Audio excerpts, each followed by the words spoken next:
नमस्कार, मैं हूं आपके साथ मानसा मलिक और इस वक्त खबर मुंबई से मिल रही है, जहां टीवी अभिनेता समीर शर्मा ने खुदकुशी कर ली है। घर में पंखे से लटका हुआ उनका शव मिला है। अभिनेता समीर शर्मा का शव पुलिस को मौके से कोई सुसाइड नोट हालांकि नहीं मिला। ये रिश्ते हैं प्यार के धारावाहिक में काम कर चुके हैं समीर शर्मा। तो ये दुखद खबर मुंबई से, जहां उनका शव पंखे से लटका हुआ मिला।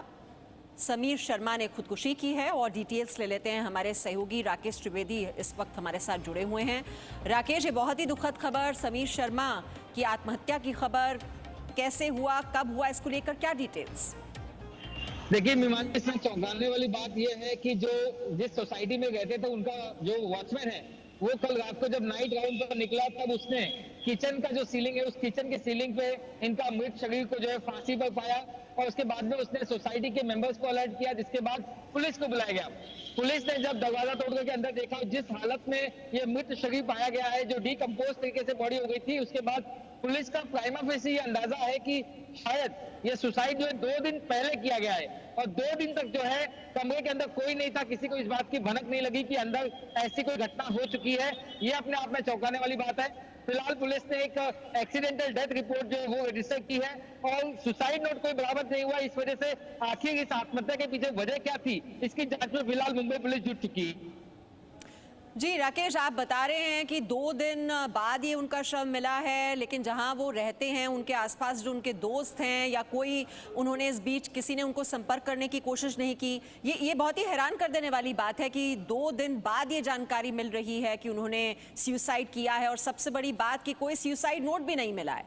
पुलिस अभी क्या इस बारे में डिटेल्स दे रही है और अभी जो जांच है वो किस दिशा में उसको आगे बढ़ाया जा रहा है, किस किस से पूछताछ की जा रही है और किसी बात को लेकर क्या वो परेशान थे, इसको लेकर कोई जानकारी?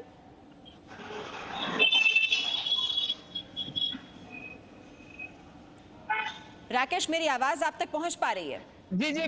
अभी राकेश, पुलिस ने अभी तक कितने लोगों से पूछताछ की है? जहां समीर शर्मा रहते थे उनके आसपास रहने वाले लोग, उनसे क्या कोई पूछताछ की गई है? उनके जानने वाले, उनके दोस्त, क्या उनसे, उनके परिवार वाले, क्या समीर शर्मा इस घर में अकेले रहते थे जहां उनका शव मिला है?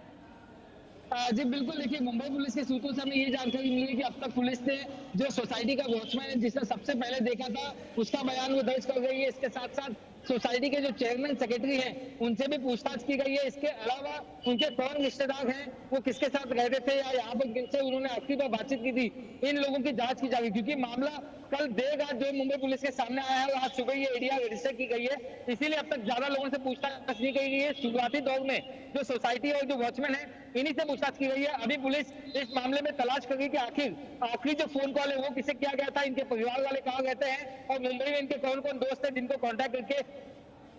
जी, मैं अंकुर भी हमारे साथ अब इस बीच जुड़ गए हैं। अंकुर, आपके पास क्या डिटेल्स हैं? समीर शर्मा के जो दोस्त हैं, उनके परिवार वाले, उनसे अभी तक क्या कोई कुछ पूछताछ हो पाई है? मुंबई पुलिस क्या कर रही है?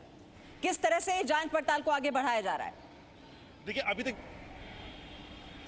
देखिए फिलहाल इस मामले में एडीआर दर्ज की गई है, वापस से उसी तरह से एडीआर जैसे कि हमने देखा तो सुशांत सिंह के मामले में दर्ज की गई थी। एक्सीडेंटल डेथ की रिपोर्ट इस वक्त फिलहाल दर्ज की गई है।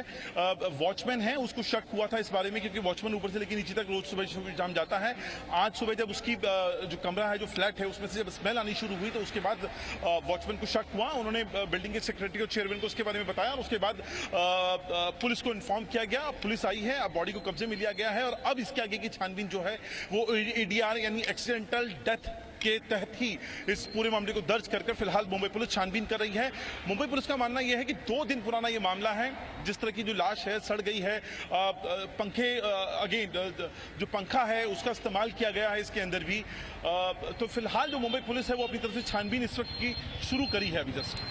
लेकिन यहाँ पर अंकुर देखिए, डिटेल्स जो जिस तरह की आप बता रहे हैं कि कोई सुसाइड नोट नहीं मिलना, पंखे से लटका हुआ शव मिलना, और देखिए जब हम सुशांत राजपूत के इस पूरे मामले को देखते हैं पीछे मुड़कर, जितने ये और मामले हुए हैं, दिशा सालियान से अगर इसकी शुरुआत की जाए, वो भी खुदकुशी कर लेती हैं। वहाँ पर भी जो पोस्टमार्टम रिपोर्ट आ रही है वो संदेह के घेरे में है कि कुछ ऐसे निशान चोट के मिले हैं जिससे संदेह पैदा हो रहा है। और उसके बाद सुशांत राजपूत केस अभी तक सुलझा नहीं है, उस इसको लेकर भी संशय के बादल लगातार हैं कि वो किन हालात में हुई, कौन उसके पीछे है, अगर ये हत्या का मामला है तो कौन इसके पीछे है। और अब ये समीर शर्मा, एक नया केस सामने आना और उसमें भी सुसाइड नोट का बरामद ना होना और 2 दिन बाद ये उनका शव मिलना, ये कोई कनेक्शन देख रहे हैं आप अंकुर इन सभी मामलों में? ये एक के बाद एक इस तरह की वारदातें क्यों हो रही हैं आखिरकार?